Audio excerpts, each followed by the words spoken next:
In 2021, many people started searching for KN Car, but there's no car company by that name. Turns out, people were misreading Kia's new logo. This change was part of Kia's multi-million-dollar rebrand in 2021, which included new colors, redesigned dealerships, and a new website. This new logo is absolutely a way for them to redefine their competitive set. They're no longer competing with Honda or Toyota or Ford or GM. They're trying to compete with Tesla. So let's break down Kia's rebrand and see how it's using a new logo to try to move its brand up market. Kia has been around for almost 80 years, and in that time, the company has gone through 6 iterations of its logo. The history of Kia really is in manufacturing, and you see that with some of the history of their logos. Blake Howard is the creative director of Matchstick, a brand identity firm in Atlanta. He's also the host of a podcast that dissects logo changes. And it wasn't really until they went into the US car market that they started to think more about their own proprietary branded vehicles or product. This logo launched in 1994, the same year Kia officially entered the US market. Introducing Kia, where it differentiated itself with the price of its cars. And this reputation of being a budget brand stuck, along with its logo. Kia for years has been the value brand in the US, the sort of thing that teens might get as their first car. Here's what some consumers said they thought about Kia. just a standard car. Value for money product. 좀 약간 정책이 But according to surveys by the research firm J.D. Power, the quality of Kia cars has been improving for years. In the early 2000s, they started to focus more on design, car design, the product design. And in a lot of ways, the old logo felt like it was an eyesore slapped onto that more modern product that they had already produced. So now with this more modern logo, they actually finally feel like the Kia that a lot of us maybe already knew was out there. Kia hopes to change its brand image with this 2021 rebrand, specifically with its new logo. So when we think about logo design, there are 3 things that we think about: shape, color, content. And Kia made changes to all 3.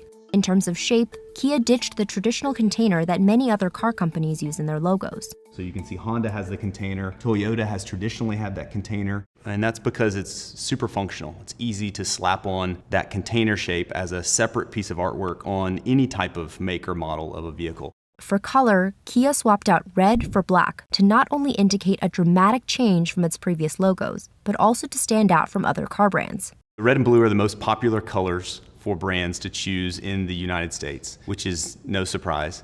And when you look in the car market, you see a lot of red, specifically with foreign import brands. Kia also changed its brand colors to midnight black and polar white.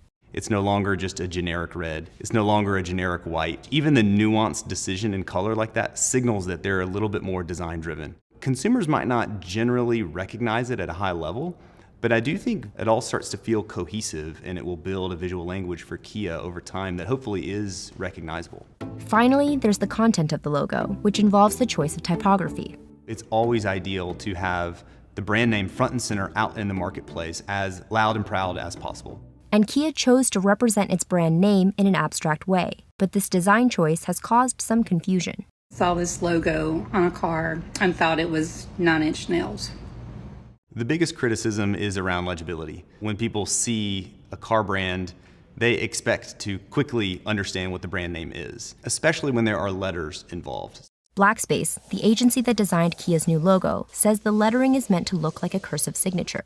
They were inspired by calligraphy, and they were working with different Korean glyphs, and the letters are built off of consistent parallel angled lines that represent this idea of rising. They said the rising strokes are meant to symbolize the meaning of Kia, which is to come up out of Asia. Another big part of Kia's rebranding effort is redesigning its dealerships in the US. The new dealerships are really designed to be less like an office space and more like a high-end retail outlet, where the cars are laid out as sort of open and spacious and metallic. Kia says it is also trying to attract electric vehicle buyers who typically don't like going to traditional car dealerships. Kia isn't the only car company investing in a new dealership look, nor is it unique in changing its logo.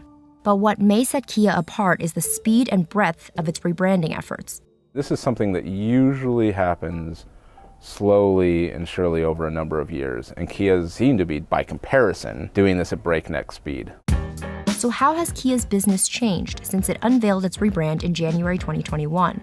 Clearly, Kia is on a roll. They had their best ever third quarter recently in terms of sales in the US. Kia's revenue shot up in 2021. And this year, it launched the EV6, the company's first dedicated EV model, and the Niro EV, both with a starting US sticker price of around $40,000. Kia says it plans to release 14 EV models globally by 2027, and it plans to sell 1.2 million electric vehicles a year by 2030. And that puts them well in the running for among the top EV sellers in the world. Kia, movement that inspires.